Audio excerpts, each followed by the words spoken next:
ابھی حال میں ہی جڑا والے میں جو واقعہ پیش آیا، کہا جاتا ہے کہ کوئی قرآن کریم کسی شخص نے، ملعون نے، اللہ جانے مجھے واقعے کی پوری تحقیق نہیں ہے، لیکن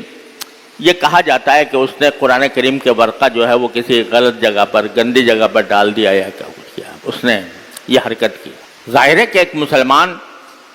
اس بات کو کسی قیمت پر برداشت نہیں کر سکتا، لہذا اس شخص کے خلاف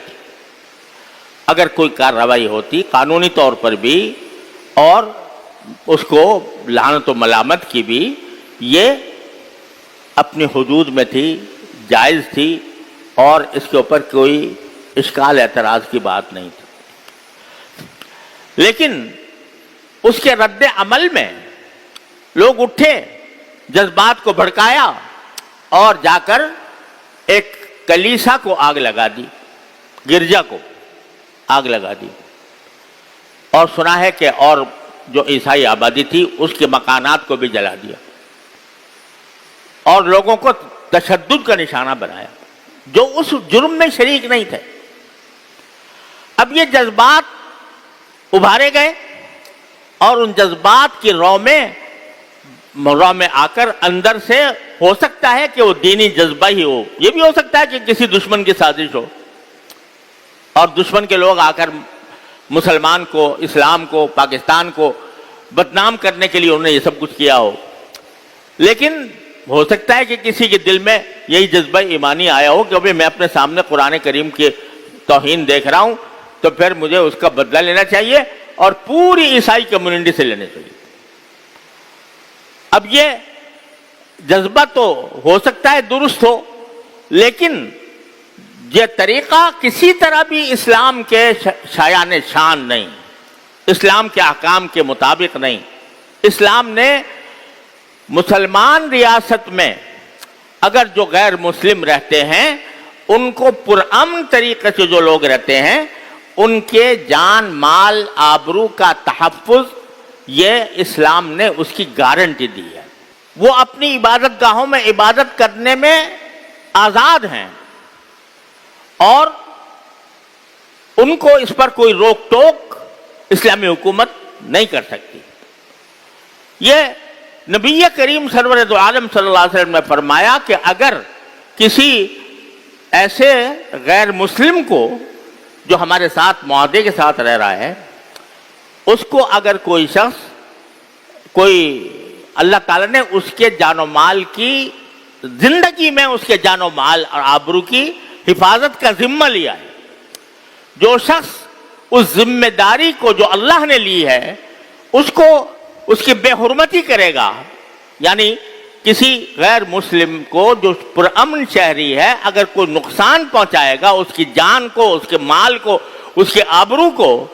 تو فرمایا کہ وہ جنت کی خوشبو بھی نہیں سونگے گا وہ شخص، فلا یرح رائحۃ الجنہ، وہ جنت کی خوشبو بھی نہیں سونگے گا، کیونکہ اللہ تعالیٰ نے جو غیر مسلم شہری ہیں ان کو اس بات کی اجازت دی ہے کہ وہ اپنے مذہب کے مطابق عبادت کرنے میں آزاد ہیں۔ حضرت فاروق اعظم رضی اللہ تعالیٰ عنہ نے پورا ایک عہد نامہ، جب بیت المقدس فتح ہوا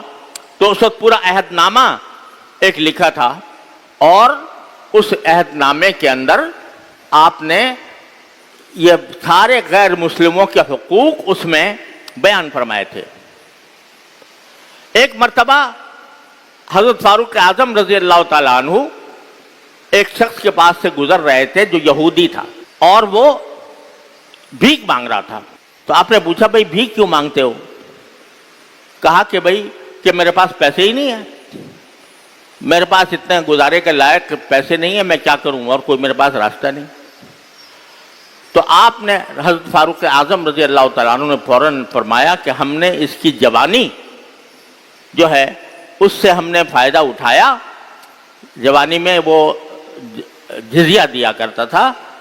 اب ہمارے لیے یہ بہت بڑا ظلم ہے کہ اس کے بڑھاپے میں ہم اس کو تنہا چھوڑ دیں، چنانچہ فوراً بیت المال سے اس کا وظیفہ جاری کروایا. اور جب شہادت پائی حضرت فاروق اعظم رضی اللہ تعالیٰ عنہ نے، زخمی ہو چکے تھے اور شہادت کا وقت، موت کا وقت قریب تھا، تو جو بہت سی وصیتیں لوگوں کو فرمائیں، ان میں سے ایک وصیت یہ تھی کہ جو غیر مسلم تمہاری مملکت میں موجود ہیں، جن کے ساتھ ایک معاہدہ ہے، تو ان کا خیال رکھنا، اور اگر کوئی ان پر حملہ کرے تو اس کے خلاف تم جنگ کرنا. یہ فاروق اعظم رضی اللہ عنہ نے اپنی آخری وصیت میں فرمایا. تو اس لیے اللہ تعالیٰ نے ہمیں جو ایک اسلامی ریاست کا تصور دیا ہے، اس میں غیر مسلموں کے بھی حقوق رکھے ہیں، اور وہ حقوق، ان حقوق کو ادا کرنا یہ عبادت ہے، اللہ تعالیٰ کی اطاعت میں داخل ہے، اور حقوق کو پامال کرنا یہ اللہ تعالیٰ کی ذمہ داری کے پامال کرنے کے مرادف ہے. لہذا کسی مسلمان کے لیے جائز نہیں ہے کہ جو پرامن طریقے سے رہتا ہو معاہدے کے تحت، جو غیر مسلم، یہاں تک کہ فتاوی عالمگیری میں لکھا ہوا ہے، فتاوی عالمگیری آپ نے نام سنا ہوگا، جو فقہ کی بہت اعلیٰ درجے کی کتاب ہے، فتاوی عالمگیری، اس میں لکھا ہے کہ اگر کسی غیر مسلم کو کافر کا لفظ برا لگتا ہو تو اس کو یا کافر کہہ کر خطاب کرنا بھی جائز نہیں. حالانکہ کافر ہے وہ، لیکن کہتے ہیں اگر وہ اس کو برا لگتا ہے تو آپ اس کو کافر نہ کہو، عیسائی کہو، یہودی کہو، نصرانی کہو، ہندو کہو، بدھ مت کا آدمی کہو، لیکن اس کو کافر اگر برا لگتا ہے کافر کا لفظ تو کافر کا لفظ نہ کہو. یہاں تک شریعت نے غیر مسلموں کو حقوق عطا فرمائے. اور ایک پوری داستان ہے، اگر تھوڑے وقت میں ممکن نہیں ہے کہ وہ ساری میں آپ کے سامنے پیش کروں، کہ ہماری تاریخ اسلام میں صحابہ کرام نے، تابعین نے، اسلامی حکومتوں نے، اسلامی ریاستوں نے غیر مسلموں کی جان، مال، آبرو کا کس طرح تحفظ کیا ہے. لیکن چونکہ علم نہیں، جذبات ہیں لیکن علم نہیں، تو اس کا نتیجہ یہ ہے کہ ہم ان جذبات کا اظہار بھی شریعت کے دائرے سے ہٹ کر ہو جاتے. جذبات، دینی جذبات بہت اہمیت کے حامل ہوتے ہیں،